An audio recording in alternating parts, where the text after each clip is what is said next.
मौनी अमावस्या की व्रत कथा। प्राचीन काल में कांचीपुरी में देवस्वामी नाम का एक ब्राह्मण रहता था। उसकी पत्नी का नाम धनवती था। उनके 7 पुत्र और एक पुत्री थी। पुत्री का नाम गुणवती था। ब्राह्मण ने 7 पुत्रों का विवाह करने के बाद बेटी के लिए वर तलाश करने के लिए अपने सबसे बड़े पुत्र को भेजा। उसने एक ज्योतिषी को कन्या की कुंडली दिखाई। उसने बताया कि विवाह होते ही कन्या विधवा हो जाएगी। ज्योतिषी की बात सुन ब्राह्मण दुखी हो गया और उसने इसका उपाय पूछा। उपाय पूछे जाने पर ब्राह्मण ने बताया कि सिंहल द्वीप पर एक सोमा नामक धोबिन रहती है। यदि कन्या की शादी से पहले घर आकर वह पूजन करे तो यह दोष दूर हो जाएगा।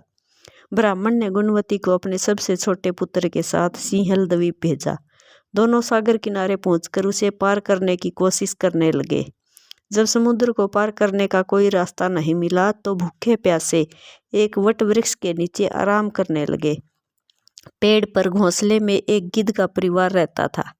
उस समय घोंसले में सिर्फ गिद्ध के बच्चे थे। वे सुबह से भाई बहन के क्रियाकलापों को देख रहे थे। शाम को जब गिद्ध के बच्चों की माँ भोजन लेकर घोंसले में आई तो वे उस भाई बहन की कहानी को बताने लगे। उनकी बात सुनकर गिद्ध की माँ को नीचे बैठे भाई बहन पर काफ़ी दया आई और बच्चों को आश्वासन दिया कि वह उनकी समस्या का समाधान करेगी। यह सुनकर गिद्ध के बच्चों ने भोजन ग्रहण किया। दया और ममता से वशीभूत गिद्ध माता उनके पास आई और बोली कि मैंने आपकी समस्याओं को जान लिया है। इस वन में जो भी फल फूल मिलेगा मैं आपके लिए ले आती हूँ तथा प्रातःकाल मैं आपको सिंहल द्वीप धोबिन के पास पहुंचा दूंगी।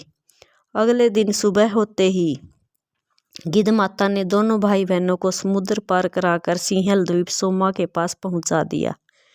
गुणवती प्रतिदिन सुबह सूर्योदय से पहले सोमा का घर लीप दिया करती थी। एक दिन सोमा ने अपनी बहुओं से पूछा कि प्रतिदिन सुबह हमारा घर कौन लीपता है। बहुओं ने तारीफ बटोरने के लिए कहा कि हमारे अलावा और कौन ऐसा करेगा।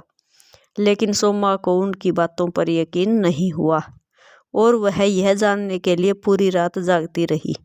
तभी उसने सुबह गुणवती को घर साफ करते हुए देख लिया और उससे उसकी परेशानी पूछी। गुणवती ने अपनी परेशानी बताई, जिसे सुन सोमा चिंतित हो गई और उसके घर आकर पूजा पाठ करने के लिए तैयार हो गई।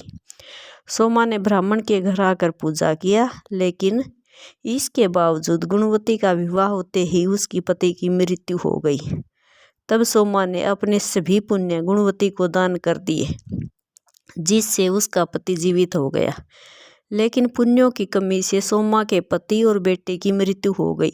सोमा ने सिंहल द्वीप लौटते हुए रास्ते में पीपल वृक्ष की छाया में विष्णु जी का पूजन कर 108 बार पीपल की परिक्रमा की।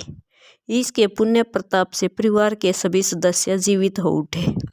इस प्रकार मौनी अमावस्या के दिन किसी पवित्र नदी में स्नान कर विधिवत भगवान विष्णु की पूजा अर्चना करने व पीपल के पेड़ की परिक्रमा करने से मनोवांछित फल की प्राप्ति होती है तथा परिवार के सदस्यों पर भगवान का आशीर्वाद सदैव बना रहता है। अगर आपको हमारी वीडियो पसंद आती है तो चैनल को लाइक, शेयर व सब्सक्राइब जरूर करें। राधे राधे। जय श्री राम।